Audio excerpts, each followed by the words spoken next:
We may be seated. Thank you.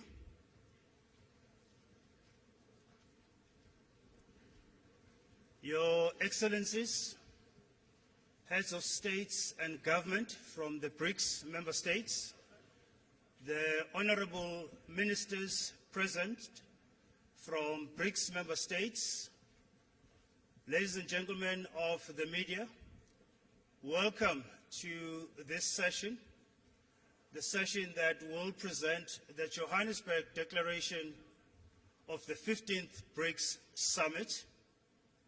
President Ramaphosa will, as chair of the summit and of BRICS, will kick off with the opening statements, and thereafter the President will invite his counterparts and colleagues from the BRICS member states to also present their statement. I'd like to now invite President Ramaphosa to kick us off with the media statement. Mr. President. Thank you, Program Director, Your Excellencies, and various guests who are here with us, members of the media, and leaders of various organizations. It is a pleasure to present to you two matters. The first is to inform and advise you that the BRICS leaders in the 15th BRICS Summit have over the past 2 days had occasion to have discussions both in a retreat form as well as in a proper official summit. And in the course of those discussions, have reached a conclusion to adopt the Johannesburg II Declaration as a declaration that encompasses and covers the various issues that the leaders had to decide on. These matters have been in discussion for over a year in various iterations and meetings, being prepared by our Sherpas and ministers in various meetings. And in the end, the declaration has now been adopted as Declaration 2, Johannesburg Declaration 2, and is adopted.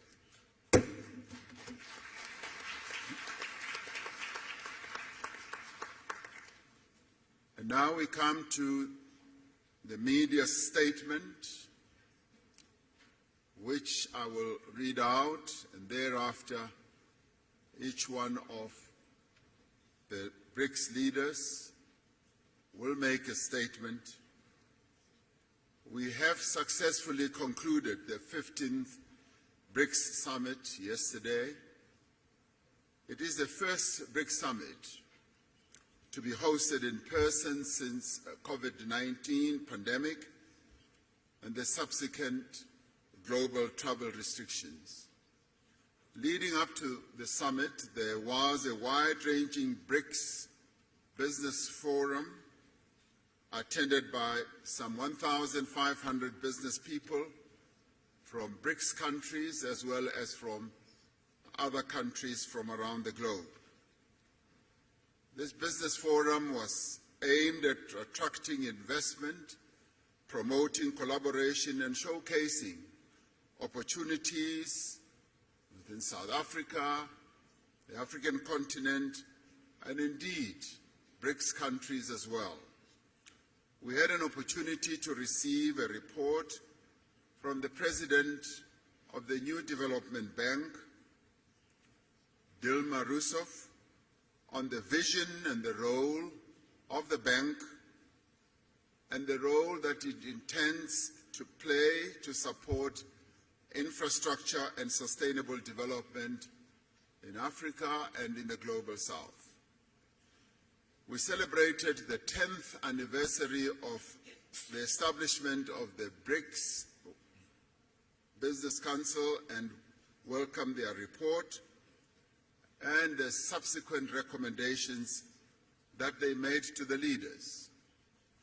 We also welcomed the work of the BRICS Women's Business Alliance in their first in-person engagement with the BRICS leaders.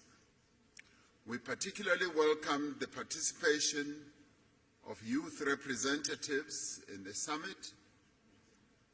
We endorsed our expectations for the BRICS economic partnership to generate tangible benefits for our communities and deliver viable solutions for common challenges faced by the Global South. We shared our vision of BRICS as a champion of the needs and concerns of the peoples of the Global South. These include the need for beneficial economic growth, sustainable development, and the reform of multilateral systems. We reiterate our commitment to inclusive multilateralism and upholding international law, including the purposes and principles enshrined in the United Nations Charter. We are concerned about ongoing conflicts in many parts of the world. We stress our commitment to the peaceful resolution of differences and disputes through dialogue and inclusive consultation.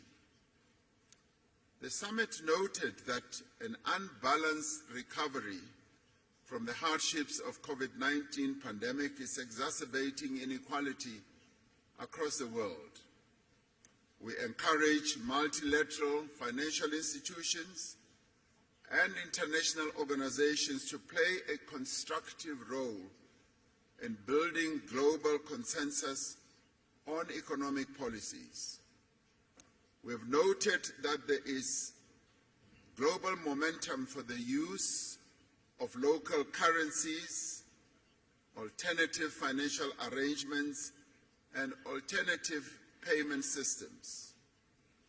As BRICS, we are ready to explore opportunities for improving the stability, reliability, and fairness of the global financial architecture. In this regard, BRICS leaders have tasked their finance ministers and central bank governors, as appropriate, to consider the issue of local currencies, payment instruments, and platforms, and to report back to the BRICS leaders by the next summit. This summit reaffirmed the importance of BRICS people-to-people exchanges in enhancing mutual understanding, friendship, and cooperation. The summit appreciates the progress made over the last year in the fields of media, culture, education, sports, arts, youth, civil society, and academic exchanges. We adopted the Johannesburg II Declaration, which reflects key BRICS messages on matters of global economic, financial, and political importance. It demonstrates the shared values and common interests that underlie our mutual beneficial cooperation as the 5 BRICS countries. BRICS itself is a diverse group of nations. It is an equal partnership of countries that have differing views but have a shared vision for a better world. As the 5 BRICS countries, we have reached agreement on the guiding principles, standards, criteria, and procedures of the BRICS expansion process, which has been in discussion for quite a while. We have consensus on the first phase of this expansion process, and other phases will follow. we have decided to invite the Argentine Republic, the Arab Republic of Egypt, the Federal Democratic Republic of Ethiopia, the Islamic Republic of Iran, the Kingdom of Saudi Arabia, and the United Arab Emirates to become full members of BRICS. The membership will take effect from the 1st of January 2024.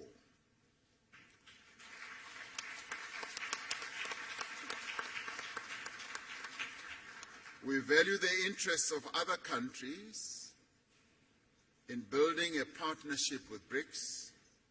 We have tasked our foreign ministers to further develop the BRICS partner country model and a list of prospective partner countries and report by the next summit. Today we will be hosting leaders from Africa and the Global South in the BRICS Africa Outreach and the BRICS Plus Dialogue.